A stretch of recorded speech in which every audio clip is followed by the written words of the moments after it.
Desde la ventana. En Radio Universidad Austral de Chile. Me miras, de cerca me miras.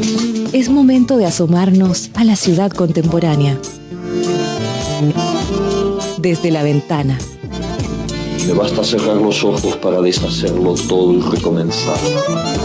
Con ustedes, los académicos del Instituto de Arquitectura y Urbanismo.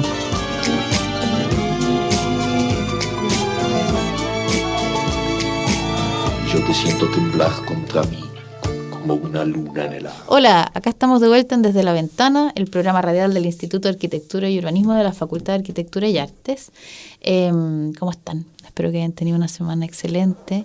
Hoy día, como todas las semanas, tenemos una invitada en este caso, una invitada que además salió de esta casa de estudio, es exalumna mía, que actualmente trabaja en la asistencia técnica patrimonial de la SECPLAN de la Municipalidad de Valdivia. Le damos la bienvenida a Paulina Lobos. ¿Cómo estás, Paulina? Hola, súper bien. Muy feliz de estar acá. Buenísimo, gracias por haberte tomado el tiempo. Paulina Lobos, además de ser arquitecta de la Escuela de Arquitectura de la Universidad Austral, sacó un magíster en Patrimonio Cultural de la Pontificia Universidad Católica y después se vino de vuelta a Valdivia. Te fuiste y volviste. Sí, así es. A hacer trabajo en terreno, así como sí. a recuperar y a mejorar nuestra ciudad y nuestro territorio. Se agradece mucho que hayas vuelto. Muchas gracias, sí, a aprender, a trabajar en otras cosas más institucionales tal vez, más aún. Así que con muchas herramientas nuevas para traer a la ciudad.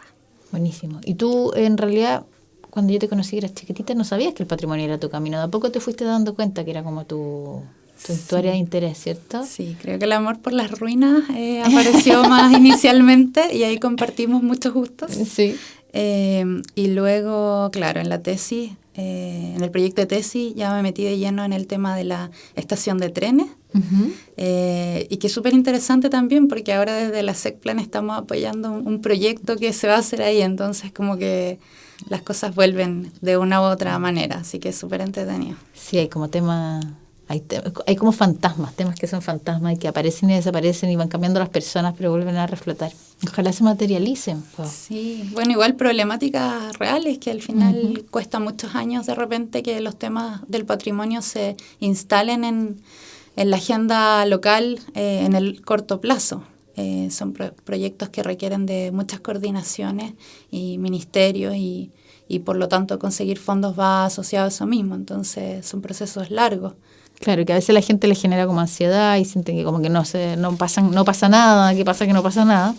Y es porque los plazos de esas cosas son, yo me acuerdo de haber leído en algún minuto que hay plazos que son sobrehumanos, ¿no? Que superan a un humano, que son temas de una generación detrás de la otra. Hablando de eso, de estos proyectos así como sobrehumanos o estos proyectos que como que atribulan a nuestra ciudad, ¿cierto? El patrimonio es un tema que genera mucha resquemor, ¿no? En particular en Valdivia, porque tenemos mucho patrimonio y también porque hemos tenido como distintos escenarios en los cuales se ha argumentado que por culpa del patrimonio no se arreglan ciertas cosas, o sea, la gente le tiene un poco de susto al patrimonio al final. Pero al mismo tiempo nos sentimos muy orgullosos del patrimonio que tenemos, ¿verdad? Así como que nos gusta hablar de nuestros fuertes y de nuestro pasado relacionado con el río. Entonces, como que es un tema importante para esta ciudad y para esta región. Pero siempre hablamos un poquito de lo mismo, de las plazas o de las casonas o qué sé yo. Y me gustaría que conversáramos un poco de un proyecto que tú me comentaste que estaba como apareciendo en la cartera del SECPLAN desde tu unidad, que tiene que ver con un mural. ¿Nos podrías contar un poco de eso?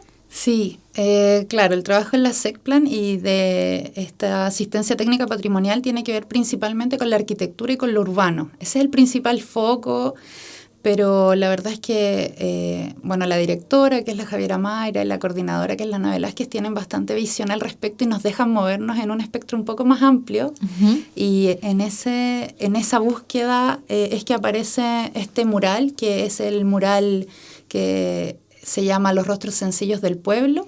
¿Ya? Es del año 1962 de Pedro Lobos con su esposa Elsa Ursúa y fue un mural que se realizó en el ex hospital de campaña John F. Kennedy, que era un hospital que estaba donde hoy día está el Líder. Ya. ahí en Bueras. Y es súper interesante porque esta es una obra de arte que, bueno, está hecho en la técnica del fresco, pero que es un mural que mide 6 metros de largo por 3 de alto y que más encima es curvo. Entonces es enorme y ocurre que esta donación, este hospital que se hizo del gobierno de Estados Unidos, al ser un hospital de campaña tenía una vida útil corta. Era mientras se recuperaba el hospital regional que había quedado muy mal parado después del terremoto de 1960.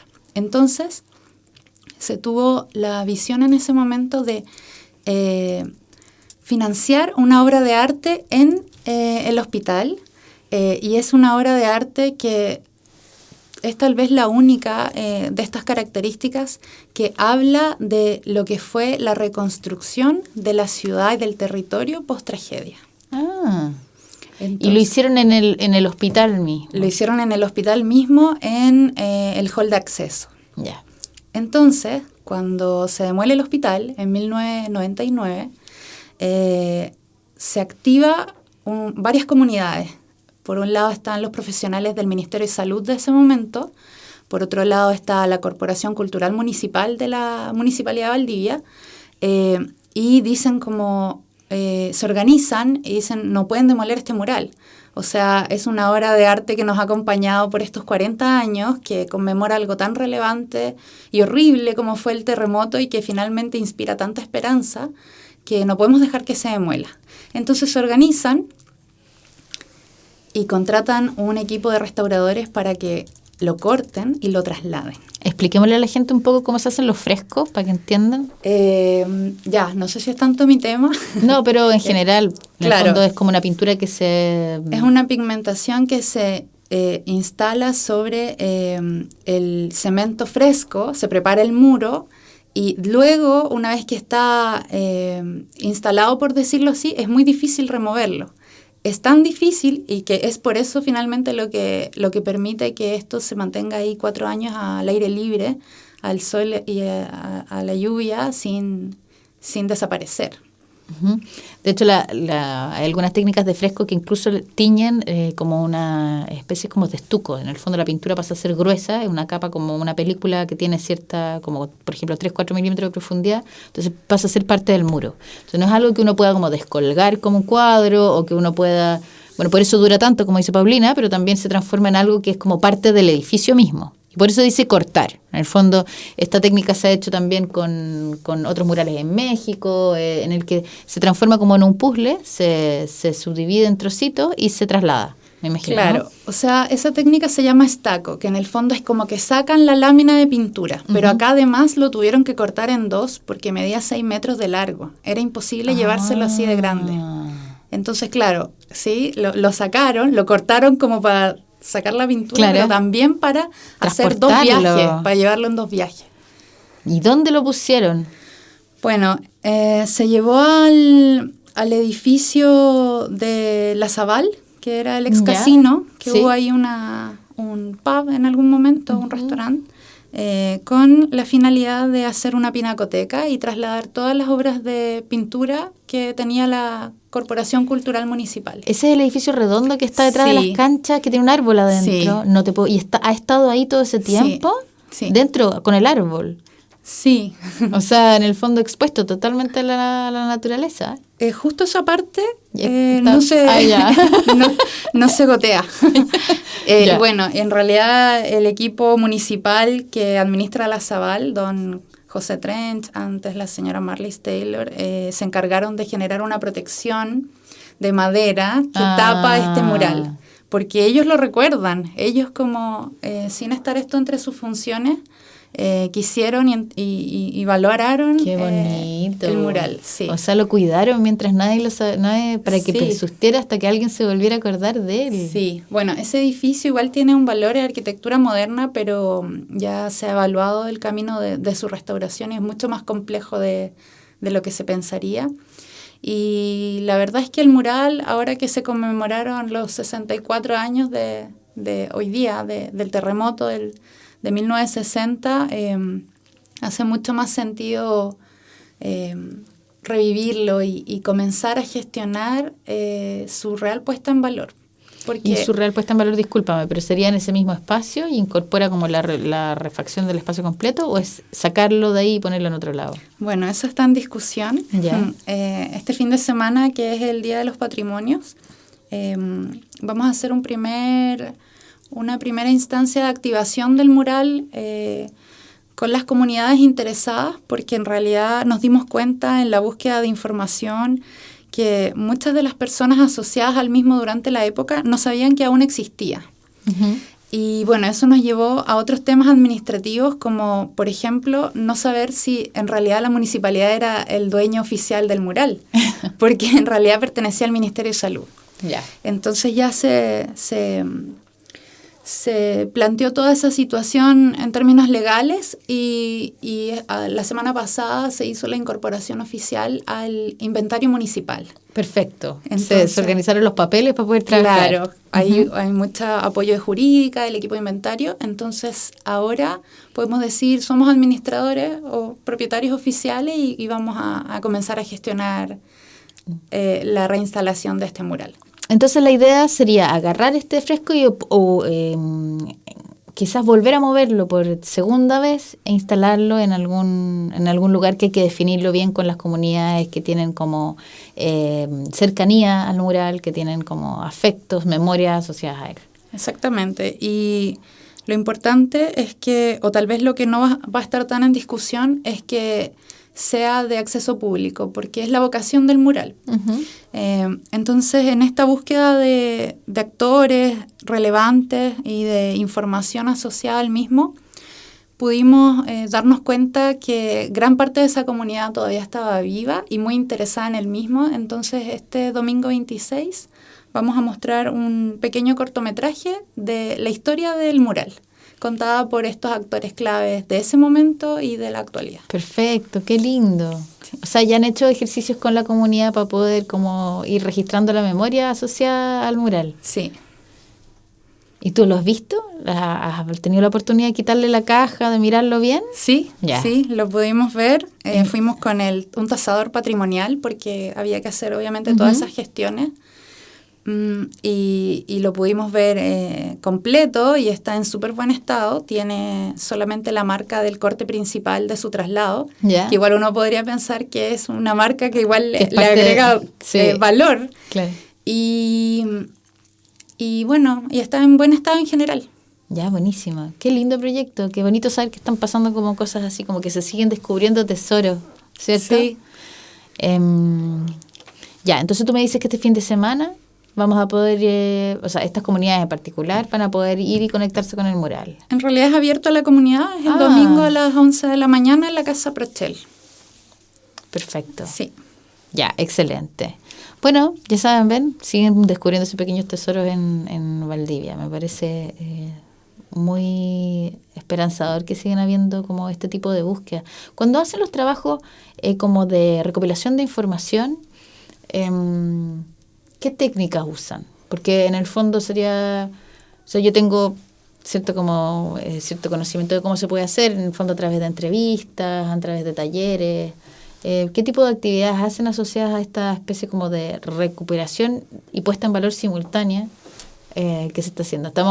Hay un curso en el magíster el MADE, Magíster de Diseño de Entorno Sostenible, que hay un taller que se llama Taller de Profundización, que es una asignatura optativa, en la que tenemos distintos invitados que trabajan con el tema de la identidad o del patrimonio. Y uno de los invitados fue el Erwin Brevis. Y Erwin nos contaba un poco como los distintos ejercicios que hicieron en su momento en la Unidad de Patrimonio en Chillán, que tenían un poco esta búsqueda como simultánea, que es por un lado que estás investigando, pero no estás investigando solo, encerrado en una oficina, sino que investigas constantemente en contacto con la comunidad a través de ejercicios que tienen un carácter como más bien juguetón y que hacen como que en el mismo proceso de la investigación se va como reconstruyendo este sentido de pertenencia. ¿Ustedes qué han hecho? Porque para hacer el documental me imagino que tuvieron que juntarse con esta gente. ¿Cómo ha sido este proceso? Sí, bueno, la Unidad de Patrimonio de Chillán es una tremenda inspiración y ellos llevan muchísimos años más que nosotros. Son de todas maneras un ejemplo a seguir. Nosotros, la verdad es que nuestro primer acercamiento, creo que nuestro recurso y que nos ha resultado bastante bien por ahora, ha sido recurrir a la hemeroteca municipal, que es la colección de periódicos El Correo de Valdivia, que estuvo por 100 años acá en la ciudad. Y que la tenemos en la misma municipalidad. Ahí tenemos nuestro informante clave, que es don Ricardo Barro, que él lleva muchos años trabajando ahí, entonces muchos de los archivos de prensa se los sabe de memoria. Es como una base de datos humana. Y bueno, hoy día nuestro equipo se conforma de Vanessa Beyer, que es conservadora restauradora, y yo, que soy arquitecta, entonces sentimos que estábamos un poco cortos de estas herramientas para llegar a las comunidades. Y es por eso que felizmente este año se incorpora, 2 profesionales, otra arquitecta y una profesional de las ciencias sociales, así que creo que vamos a poder recurrir mayormente a ese tipo de recursos. Pero por ahora ha sido principalmente socializar los temas. ¿Ya? El municipio, al ser tan grande, y ya que muchos de los profesionales y trabajadores llevan tantos años ahí, han sido como realmente unas enciclopedias de los hechos históricos. Y así, conversando con la gente, han aparecido personajes, buscando en las bibliografías locales también. Y bueno, esto lo digo como a título personal, pero siento que igual en Valdivia la bibliografía que sostiene el patrimonio local está súper enfocada en la colonización alemana, lo cual es súper interesante y nos ha dado, yo creo, un título de ciudad merecedora de muchos visitantes. Pero de todas maneras llama la atención que habiendo casi 5 siglos en donde hemos tenido 4 ocupaciones distintas, no solo española, holandesa, españolas de nuevo, entonces llama la atención que haya tan poca bibliografía referente a la historia local. Yo creo que en ese sentido estamos un poco al debe, sobre todo con la historia más reciente y de otros temas. Sí, como el patrimonio moderno en adelante, como que es raro que no haya más. Y también, claro, el precolonización. Sí, bueno, es que eso no son accidentes, pues lo hemos discutido varias veces en el programa, en realidad son sesgos que es el gran poder que tiene el patrimonio en el fondo, que decide qué es lo que es patrimonializable y qué es lo que no lo es, en el fondo qué es lo que es importante para construir nuestra historia, porque acordémonos que el patrimonio ¿para qué sirve? Es una suerte de selección para definir lo que nosotros creemos que nos constituye, es decir, aquellas cosas que para bien o para mal nos formaron como somos, qué queremos repetir o qué consideramos que es valioso. Y cuando uno hace ese tipo de resúmenes y se salta varios siglos, en el fondo está diciendo antes que esto no existía nada y después de esto poco se hizo, y eso es un juicio de valor finalmente, o sea, es una decisión política. Claro. Entonces cuando aparecen este tipo de tesoros, así como encontrar algo que materialmente existe, que tiene una comunidad que está relacionada y que se puede poner en valor de nuevo, es una oportunidad fantástica de contar un pedacito de la historia que como que no está tan bien retratada. Claro. Sí, lo decía, lo de los procesos de participación lo decía porque estoy como pegada con ese tema hace harto tiempo yo, que en el fondo es como el patrimonio no se transforma en algo que tú cuentas, como que tú expliques, sino que es algo que como que colectivamente desarrollamos en el fondo. Y claro, en la unidad patrimonial de Chillán se hicieron un montón de inventos que colectivizaron la percepción del patrimonio de una ciudad. Y creo que existe como una gran oportunidad de como agarrar esos referentes y otros que hay a nivel mundial y tratar de pensar en nuestro propio patrimonio desde ese tipo de herramientas. Entonces, lo del video, por ejemplo, me parece súper bonito. También cómo puedes abrir ese tipo de prácticas. Por ejemplo, de qué manera tú puedes pedir, ocupar los distintos medios, las distintas tecnologías para poder recabar información, además del trabajo acuicioso y detallado que hay que hacer en el archivo, y hay todo un tema técnico súper específico. Pero en paralelo, ¿cómo podemos comprometer a las comunidades para que entre todos vayamos entendiendo el valor que tienen las cosas? Yo ya veo potencial por ahí, creo que voy a seguir estudiando yo de aquí en adelante. Te tinca que vayamos a escuchar una canción y a la vuelta quizás podríamos hablar de otras actividades en las cuales ustedes han servido como asistencia técnica o contraparte. Uh-huh. Tú sí. me elegiste una canción de Pascual y la Vaca y Fauna, que se llaman sí. ¿Por qué se fue la paloma? Sí. Así que vamos a escuchar esa canción y nos vemos en unos 5 minutos más para seguir conversando con Paulina Lobos. Chau.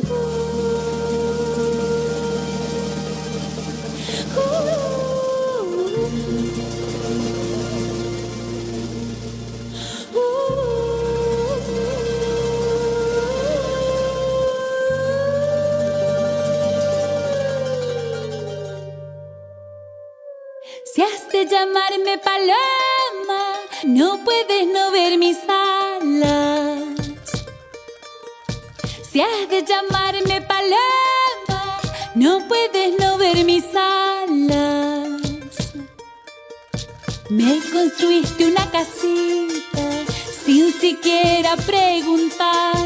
No es pa' mi cuello el collar, ni mi casa un palomar. Así como soy paloma, toca volar, toca volar.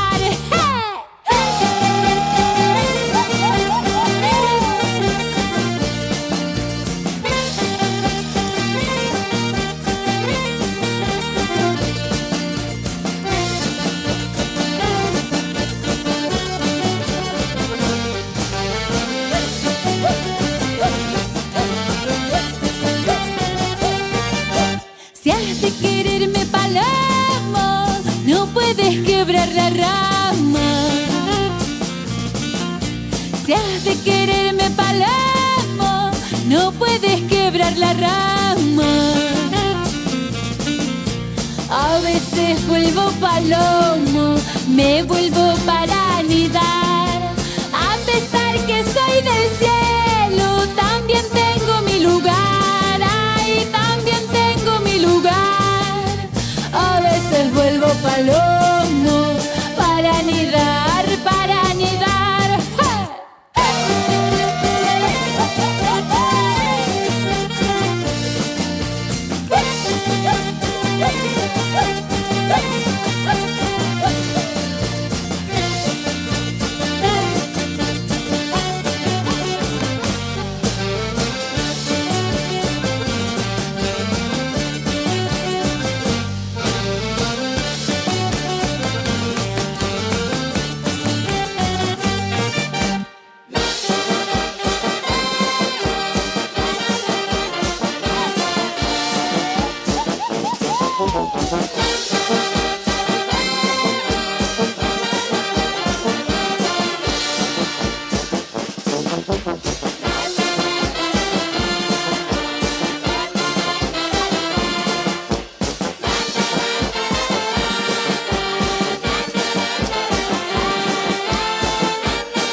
Si has de llamarme paloma, no puedes no ver mis alas. Si has de llamarme paloma, no puedes no ver mis alas. Me construiste una casita sin siquiera preguntar. No es pa' mi cuello el collar, ni mi casa un palomar. Ay, ni mi casa un palomar. Así como soy paloma, toca volar, toca volar. Así como soy paloma, toca volar. Así como soy yo, así como soy yo, toca volar y toca volar. ¡Hey!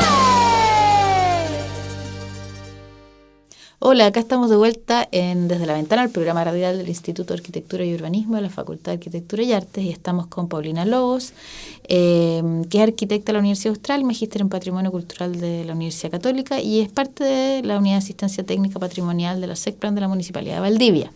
Y estábamos hablando del mural de Pedro Lobos y El Zorzúa, que se llama Los rostros de... Los rostros sencillos del pueblo. Ursúa, me lo estoy anotando porque no me acuerdo el nombre. Que este mural que se construyó en el hospital de campaña post terremoto y que posteriormente fue trasladado y que ahora como que se vuelve a redescubrir y a poner en valor y que inicia un proceso para poder replantearse acerca de cómo y dónde vamos a tener ese mural.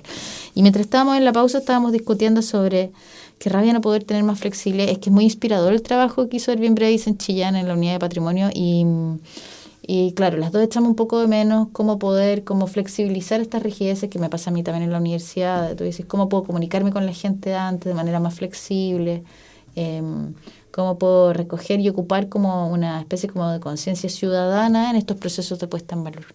Bueno, ahí tenemos tarea para la casa las dos, tú desde la municipalidad y yo desde la universidad, pero en el fondo... Claro, recordarnos para qué estamos haciendo las cosas, no el cómo se hacen en términos formales, ¿cierto? Yo creo que este discurso autorizado al patrimonio, como toda esta institucionalidad, olvida que finalmente cualquier patrimonio que no está ligado a una comunidad está destinado a morir. Porque uno no puede pretender que las instituciones se hagan cargo de mantener estos atributos físicos para seguir conmemorando. Entonces hay que comenzar a salir de las protecciones oficiales, aunque sí también soy partidaria de que muchas veces, sobre todo en términos de financiamiento, son necesarias, pero finalmente avanzar en lo que es el empoderamiento de las comunidades con sus patrimonios. Sí, claro, además entendiendo que... como que el patrimonio, como hablábamos, son evidencias, pero evidencias de procesos sociales finalmente. O sea, independiente que sean arquitecturas o murales o incluso patrimonio humano, lo que dan cuenta es de ciertos procesos sociales, de ciertas prácticas, de cierta manera en la que construimos nuestra historia. Entonces, el objeto material, el resabio físico, ya sea un mural, un edificio, una escultura, digamos, si es que no tiene sentido en términos como de nuestras propias memorias, nuestros propios recuerdos, está muerto, totalmente muerto. De hecho, a mí me sorprendió mucho la relación que tenían los estudiantes después del estallido social cuando hicimos un ejercicio con taller con un grupo, un colectivo que se llama Monumentos Incómodos, y hicimos una intervención en lo que había sido el plinto del busto de Pérez Rosales, que ya no estaba porque lo habían botado, roto y estaba en restauración. No sé si es que lo recuperaron por parte o algo así. Y los cabros de mi chica no sabían quién era Pérez Rosales. Así, hasta que te sientas y haces un ejercicio de reconstrucción de esa memoria y empezás a conectarlo con cosas que son propias de su experiencia, así el parque, Pérez Rosales, así en realidad nuestra historia, los límites, y de repente empieza como a tener sentido esta historia y vuelve a aparecer el plinto. Es como que si se hiciera un ejercicio de magia. Y de repente, ¡frum!, vuelve a aparecer la historia en presencia a través de una excusa material. Pero esa materia sola, sin ese otro ejercicio, no tiene sentido. Entonces, sí, muy importante. Sí, totalmente. Nos ha pasado también con las restauraciones de los monumentos públicos, que de pronto, bueno, uno entiende al haber vivido el estallido social y cómo se conforma un poco el poder, que no tengan una buena acogida, pero hay otros personajes que de todas maneras han sido un aporte en muchos sentidos y ocurre desconocimiento al respecto también. Sobre la resignificación yo creo que también hay un trabajo largo que de todas maneras hay que tener las discusiones, pero quizás cuándo. De a poco y en la medida en que la gente esté de acuerdo con dedicarle el tiempo a eso. Claro. Oye, pero en esta segunda parte, que este bloque es más cortito, me gustaría que habláramos algo que es un poquito más técnico, pero en el fondo, ¿cómo han participado ustedes en distintas instancias, entre ellas en el plan regulador comunal? ¿Te tinca? ¿Nos podrías contar un poco? Sí, claro. Bueno, como ustedes saben, en este momento, y que bueno, está en proceso de modificación el plan regulador de la comuna de Valdivia. En términos patrimoniales, la última actualización es del año 1988, bastantes décadas, y en ese momento se protegieron 55 inmuebles de conservación histórica. Entonces hoy día hemos tenido que hacer un trabajo de, más que todo, cotejar la información de ese momento con la actual. Y bueno, muchos de ellos han desaparecido, vamos en 43, por incendios, entre otras cosas, Y básicamente hemos trabajado como contraparte del equipo que está realizando el capítulo de patrimonio, viendo cómo abordar la temática en cuanto a inmuebles, pero por sobre todo zonas de conservación histórica, y ver cómo logramos contemplar los distintos intereses y las distintas necesidades también del territorio respecto del crecimiento. Pensando también en que Valdivia es una ciudad que se compone de agua y que muy probablemente no tiene más espacio físico para construir, va a tener que edificarse en altura. Por lo tanto, estamos adelantándonos y propiciando una actividad de conversación con otros actores del patrimonio interesados, principalmente el Colegio de Arquitectos, Asociación Cultural Patrimonial de la región, Comité de Patrimonio, entre otros, para poder conversar y adelantarnos un poco a la propuesta que haga el equipo del plan regulador, y para poder discutir criterios y tal vez definir nuevos criterios, porque hoy día la DEU 400, que es finalmente esta circular legal que dice cuáles son los valores asociados, si bien se utiliza en todo el país y así tiene que ser, hay mucha arquitectura que tiene en Valdivia un carácter más modesto y no por eso menos importante, relacionado principalmente a las industrias, a la época del auge económico de la ciudad. Entonces está interesante por ahí poder conocer las otras perspectivas respecto de estos distintos sectores que se están proponiendo. A mí me tocó, por casualidad, estar participando de la mesa de fachadas y edificaciones del mismo plan de mejoramiento del centro, y vimos los distintos 3 escenarios en los cuales se está trabajando, porque hay que elaborar 3 escenarios posibles de modificación de la regulación de este sector, y hay uno que tiene baja, mediana y alta densidad, y nos mencionaron que ustedes estaban haciendo este trabajo de patrimonio. Y claro, con la intención de incorporar no solamente lo que era patrimonial, estaban sistematizando todo lo que estaba indicado, y ahí conversamos de que en realidad existían estos otros patrimonios que a lo mejor no estaban reflejados dentro de un tema normativo, pero que podrían incluirse como identificar ciertas construcciones o áreas o tipologías que tenían valor identitario, y se podrían inventar otro tipo de criterios para poder defender sectores, ¿cierto? O sea, defender cualidades que como que enriquecen este centro. Y me acordé del proyecto que hicimos con Cine, ¿te acuerdas? Del patrimonio ciudadano. Yo quería mostrarlo en la reunión del viernes, porque tiene un trabajo con ciudadanos, con gente que viene del mundo de las artes y del cine, y que identifican ciertas edificaciones, y que se podría hacer un ejercicio similar, más extenso, o nuevamente, porque muchos de ellos, como dices tú, se quemaron, desaparecieron, pero que identifica estas construcciones que tú podrías decir, ya podríamos definir unas rutas o ciertos elementos de alturas o incluso algunas edificaciones que no tienen valor patrimonial que podríamos de alguna manera ver cómo las podemos proteger, o tratar de meterle ficha, digamos. Bueno, hay algunas bastante evidentes como la bomba, que tiene un valor patrimonial y que están trabajando, y ahí está pilas metálicas, se me olvidó el nombre. La Emilia, que está estudiando el curso sobre esa casona, pero habían cosas menos, no sé, pues las viviendas asociadas a ferrocarriles.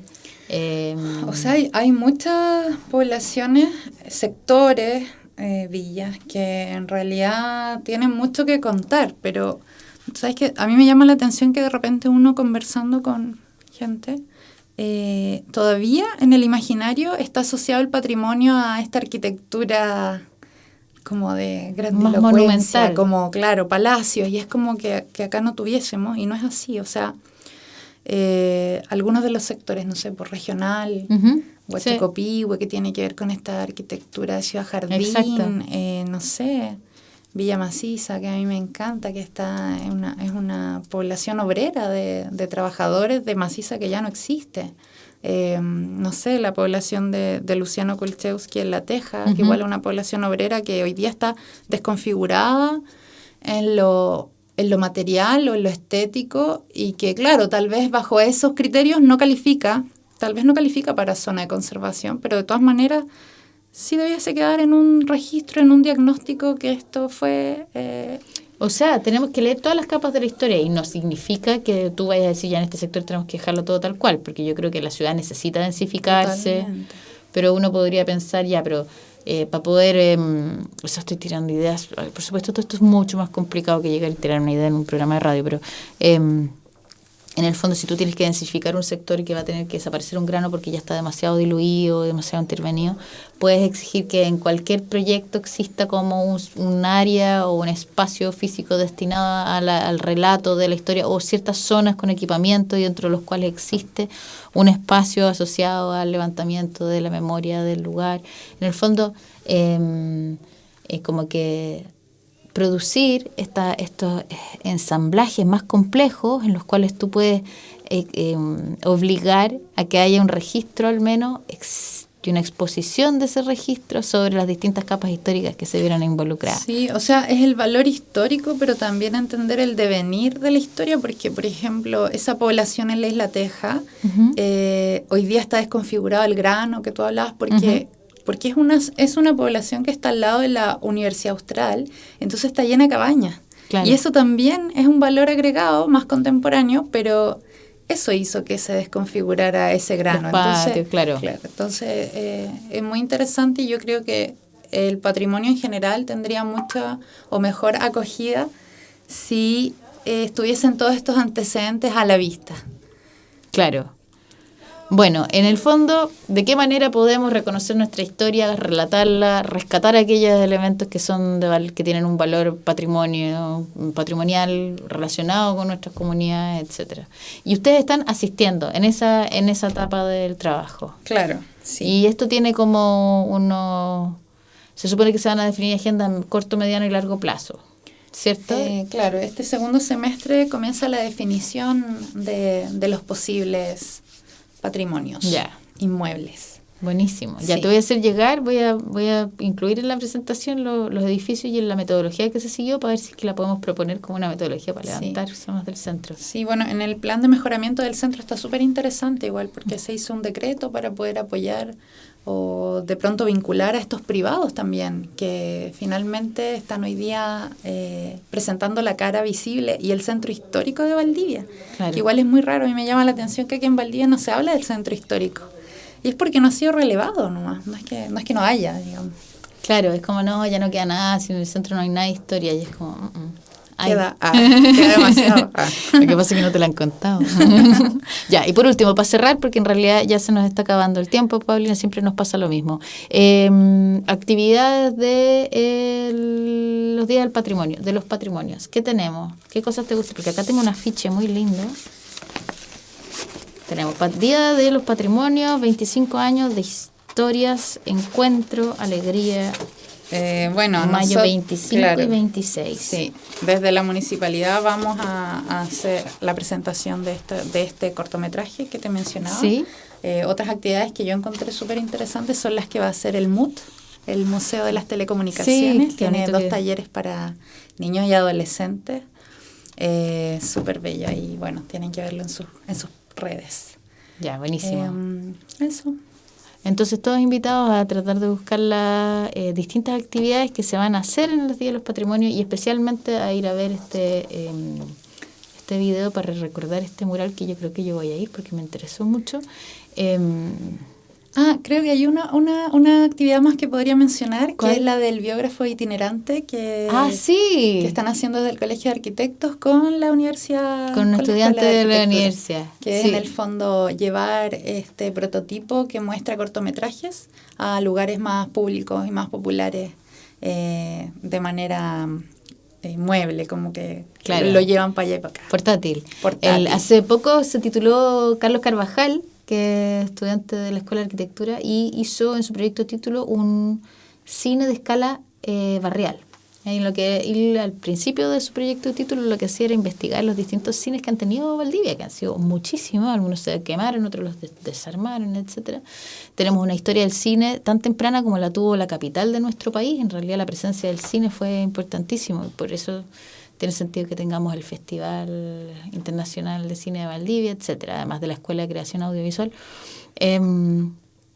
Y lo bonito que hacía era que agarraba se imaginaba un posible cine ahí donde está Bailarina de los Ríos y el Club de Boxeo en Barrios Bajos, y unía esos dos programas y le agregaba un cine chiquitito y armaba este edificio que era como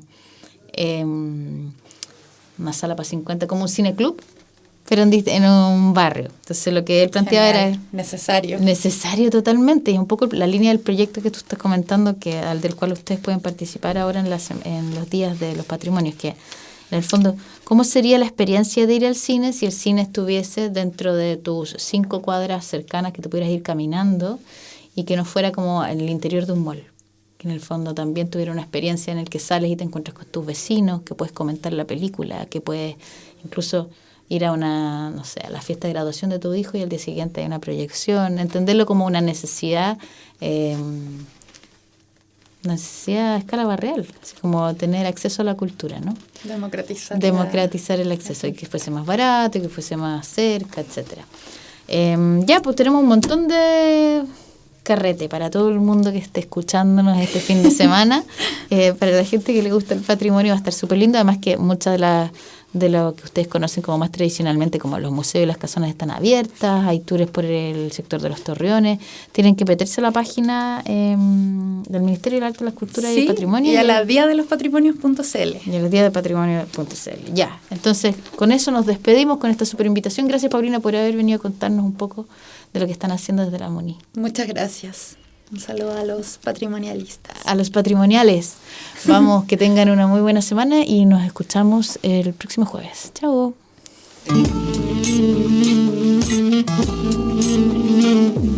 Muchas gracias por su atención. Me miras, de cerca me miras, cada vez más de cerca. El próximo jueves nos volvemos a asomar desde la ventana. En Radio Universidad Austral de Chile. Yo te siento temblar contra mí, como una luna en el agua.